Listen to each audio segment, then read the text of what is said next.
Assalamualaikum warahmatullahi wabarakatuh. Sahabat kisah mistik, angin malam berhembus pelan di perbukitan, membawa kesunyian yang menegangkan. Di tengah kegelapan, 4 sosok bertopeng bergerak tanpa suara, bayangan mereka menyatu dengan malam, membawa niat jahat yang akan mengubah nasib salah satu dari mereka selamanya. Begitulah kira-kira garis besar kisah mistik dengan judul Pelarian ke Alam Maut, Kisah Mistik Sang Buronan. Baiklah sahabat kisah mistik, agar tidak berlama-lama mari kita langsung saja ke ceritanya.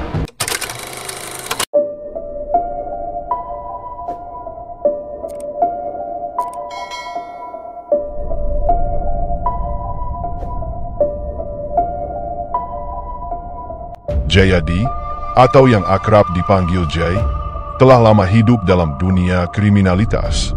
Bersama 3 temannya, Rico, Andi, dan Benny, mereka merencanakan perampokan sebuah rumah mewah di perbukitan.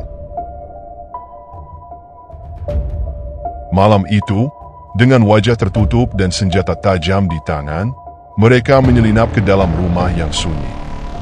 Rumah itu dihuni oleh sepasang suami istri, 2 anak mereka yang masih kecil, serta 2 orang pembantu. Jay dan kawan-kawannya tidak sekadar merampok, tetapi juga menghabisi nyawa seluruh penghuni rumah dengan keji. Darah mengalir di lantai marmer, bau anyir memenuhi udara. Mereka meninggalkan tempat itu dengan membawa perhiasan, uang tunai, dan barang-barang berharga lainnya. Namun, aksi mereka tidak berjalan mulus. Polisi dengan cepat mengidentifikasi mereka dari rekaman CCTV yang tersembunyi di sudut rumah. Dalam waktu singkat, ketiganya berhasil ditangkap, kecuali Jay yang berhasil melarikan diri. Jay menjadi buronan. Ia berpindah-pindah tempat, bersembunyi di berbagai lokasi demi menghindari polisi yang terus memburunya.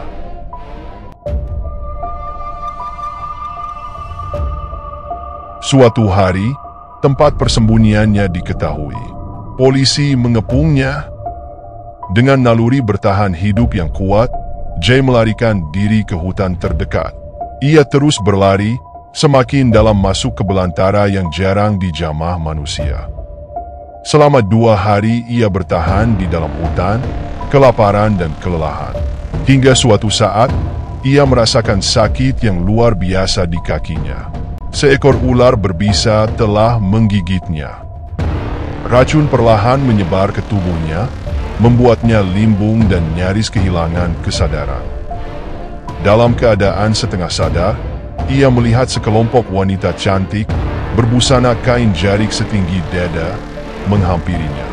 Salah satu dari mereka berbisik lembut, "Aku bisa menyembuhkanmu, asal kau bersedia menjadi milikku."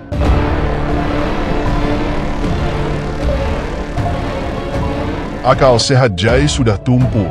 Tanpa berpikir panjang, ia menerima tawaran itu.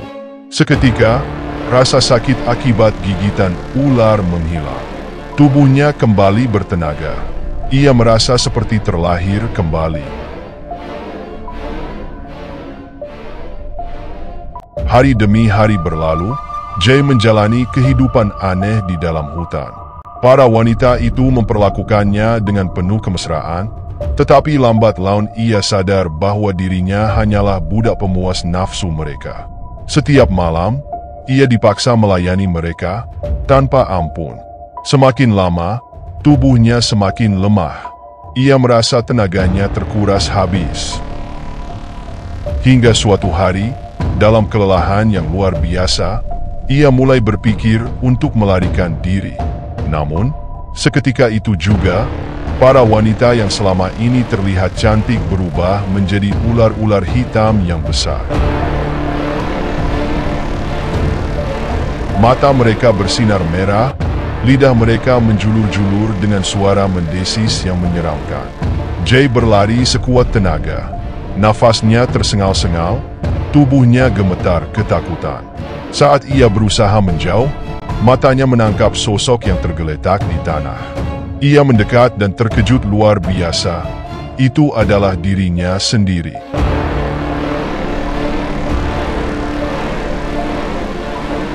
Tubuhnya kaku, matanya terbuka tanpa cahaya kehidupan.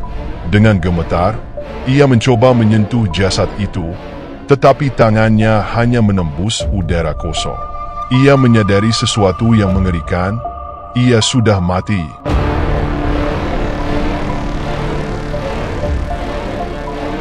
Tiba-tiba, suara tawa menggema di sekelilingnya. Para siluman ular itu menatapnya dengan penuh ejekan. Salah satu dari mereka berbisik, "Kau sudah di alam arwah, Jay. Selamat datang di nerakamu sendiri."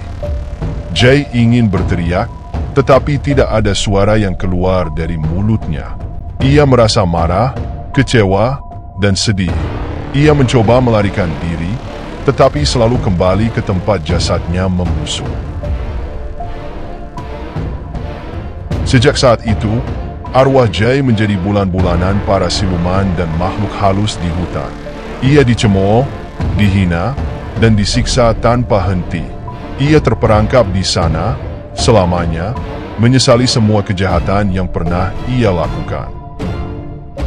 Jay dengan perilaku yang buruk menggambarkan bagaimana kejahatan tidak pernah berakhir dengan kebahagiaan. Jay yang tamak dan kejam akhirnya mendapatkan balasan yang setimpal, tidak hanya dalam kehidupan nyata tetapi juga setelah kematiannya.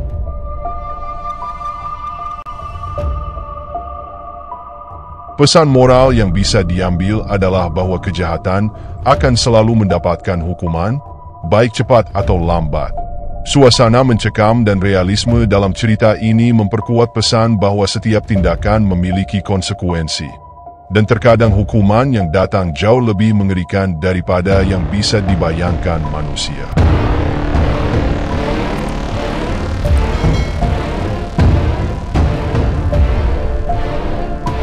Baiklah sahabat kisah mistik, sekian cerita pelarian ke alam maut. Kisah mistik sang buronan ini. Semoga terhibur sekaligus bermanfaat bagi kita semua. Amin. Wassalamualaikum warahmatullahi wabarakatuh.